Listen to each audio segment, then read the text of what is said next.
Supreme court ने SIR की प्रक्रिया पर क्या कह दिया? विपक्षी दलों को सीधा संदेश दिया है कि शोर शराबा तो फुल है लेकिन सहयोग जीरो है। एसआईआर पर 12 दलों को पक्षकार बना दिया सुप्रीम कोर्ट ने और यह कहा कि जो दल इतना कुछ कह रहे हैं, बयान बड़े बड़े देते हैं, वो एसआईआर की प्रक्रिया में सहयोग क्यों नहीं करते हैं? क्योंकि हंगामा तो बहुत है लेकिन सहयोग और समर्थन जीरो है। आखिर लोगों की मदद कीजिए। सिर्फ टीवी पर जाकर क्या सिर्फ प्रचार होगा? एसआईआर को लेकर हंगामा होगा लेकिन लोगों की मदद नहीं होगी। आज मैं ये भी पूछूंगी क्योंकि आप जानते हैं कि एसआईआर की प्रक्रिया को लेकर क्या क्या कहा गया। मैं जरा अपने दर्शकों को बता भी देती हूं। एसआईआर पर 12 दलों को पक्षकार बनाया गया है और यह भी कहा कि चुनाव आयोग ने हमारे निर्देशों का पालन किया है। यह कहा है सुप्रीम कोर्ट ने।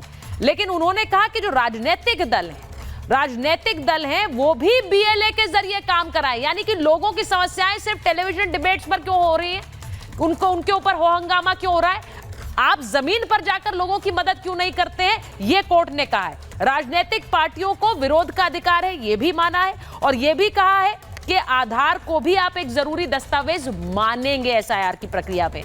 ऐसे में सारे दल अपने अपने लिए इस फैसले में से कुछ कुछ निकाल रहे हैं। राजनीतिक पार्टियां बस शोर मचा रही हैं। यह कहा जो आपकी स्क्रीन पर चल रहा है, राजनीतिक पार्टियों का सहयोग के नाम पर जीरो मदद है, यानी कोई लोगों की मदद नहीं हो रही है। ईसी की तरफ से हलफनामा भी दिया गया है। आरोप की जगह जमीन पर काम करे राजनीतिक दल। तो आज महाभारत में मैं इसकी बात कर रही हूं कि क्या जमीन पर काम नहीं हो रहा है, क्या सिर्फ हंगामा हो रहा है? क्योंकि अगर हंगामा होगा तो इसका किसे नफा और किसका नुकसान होगा?